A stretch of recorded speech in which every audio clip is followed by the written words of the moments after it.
আসসালামু আলাইকুম। বাগেরহাটের ছাত্রলীগের সভাপতি জুয়েল হাসান সাদ্দাম সারা দেশের মানুষের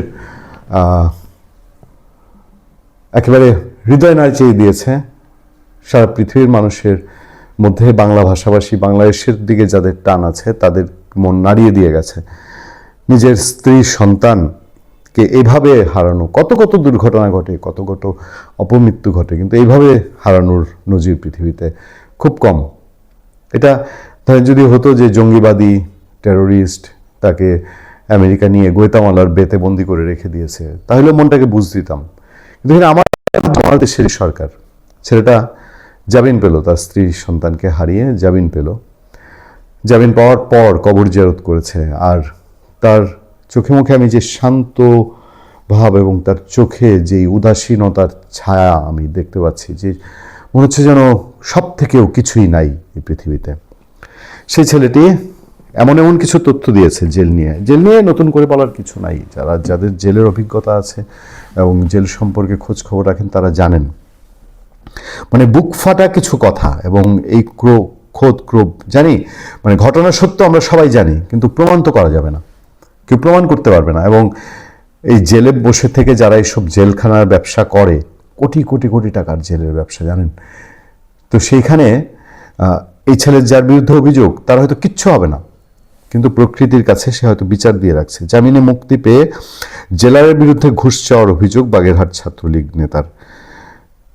এই বাংলাদেশে এখন অন্তত একজন ছাত্রলীগ নেতা প্রকাশ্যে তার নিজের স্ত্রী সন্তানকে জলাঞ্জলি দিয়ে তারপর কথা বলতে পারছেন। জামিনে মুক্তি পেয়ে নিষিদ্ধ ঘোষিত ছাত্রলীগের নেতা জুয়েল হাসান সাদ্দাম বাগেরহাটের জেলারের বিরুদ্ধে ঘুষ চাওয়ার অভিযোগ তুলেছেন। দেখেন, এই লোককে যদি না হত্যা মামলা আসামি করা যেত তাহলে হয়তো একটু ক্ষোভ লাঘব হতো।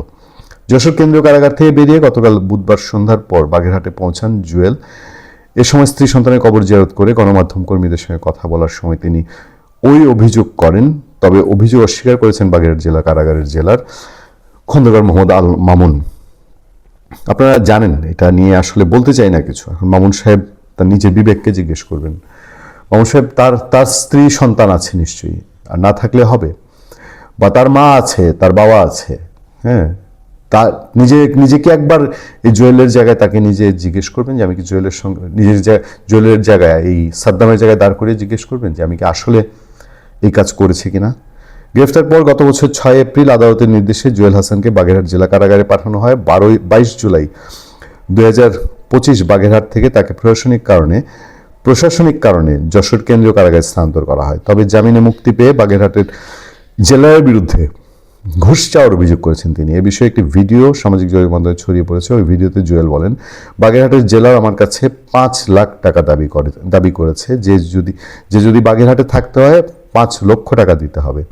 তিনি আর বলেন, আমি কারাগারে ঢোকার পর থেকে আগের থেকে আমার বাগেরহাটের সংসদ সদস্য তন্ময় ভাই, বাগেরহাট 2 আসনের সাবেক সংসদ সদস্য শেখ তন্ময় আমার পরিবারের সার্বক্ষণিক খোঁজ খবর নিচ্ছে। জেলে আমার পিসির টাকা, জামিনের টাকা সম্পূর্ণ আমার ভাই। যাক, আমি এর আগে 2টি আলোচনায় আমি আপনাদেরকে ক্ষোভের সাথে বলেছিলাম যে এই জেলে যারা থাকে এদের খোঁজ খবর কি আওয়ামী লীগের নেতারা রাখে কিনা। তবে সরি টু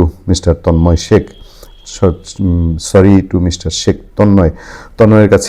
তন্ময়ের কাছে আমার দুঃখ প্রকাশ করতে হচ্ছে যে আমি অবাক এবং বিস্মিত, এবং আমি আনন্দিত, এবং আমি তাদের সাফল্য কামনা করি যে শেখ তন্ময় তার এলাকার ছাত্রলীগের ছেলেপেলের খোঁজটা রাখছেন এবং জেলে থাকা মানুষজনের খোঁজ রাখছেন।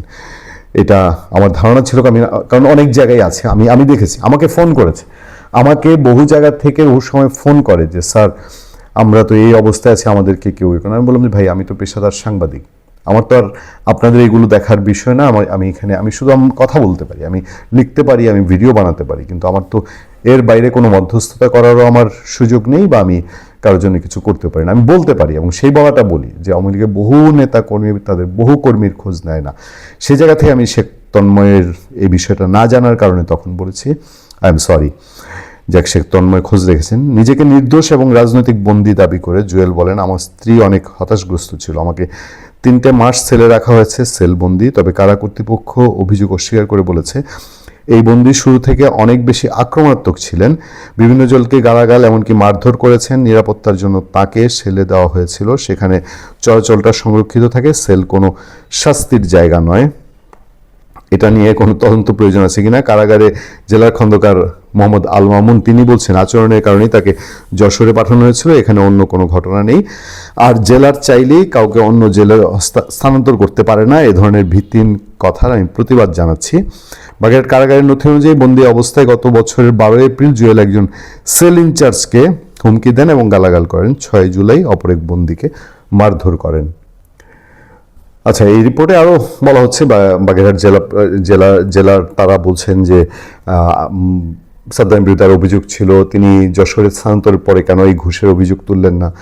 সাদ্দাম তার স্ত্রী সন্তানের কবর জিয়ারত করে শ্বশুরবাড়িতে ছিলেন, সেখান থেকে একটা মোটরসাইকেলে তারপর একটি প্রাইভেট কারে অন্য কোথাও চলে যান, সেরকম খবর আছে এবং ব্যাকগ্রাউন্ড বলা হয়েছে তার স্ত্রী সন্তান কীভাবে। আমি যে ভিডিওটি দেখেছি সেই ভিডিওতে আমি এও দেখেছি যে সাদ্দাম বলছেন যে তাকে কারাগারে বন্দীদের জন্য যে ফোন কলের ব্যবস্থা রাখা হয়, সেই ফোন কলটাও ঠিকমতো করতে দেওয়া হতো না এবং ফোন কল বন্ধ ছিল, ফলে তার স্ত্রী আরও বেশি হতাশাগ্রস্ত ছিলেন। যাক, আমরা অভিযোগ পাল্টা অভিযোগের মধ্যে দিয়ে একটাই বলবো, যেটা ঘটে গেছে মূলত সাদ্দামকেই দিতে হয়েছে, জেলা সাহেবকে দিতে হয়নি। আর জেলা সাহেবদের সম্পর্কে বাংলাদেশের মানুষের ধারণা খুব পরিষ্কার।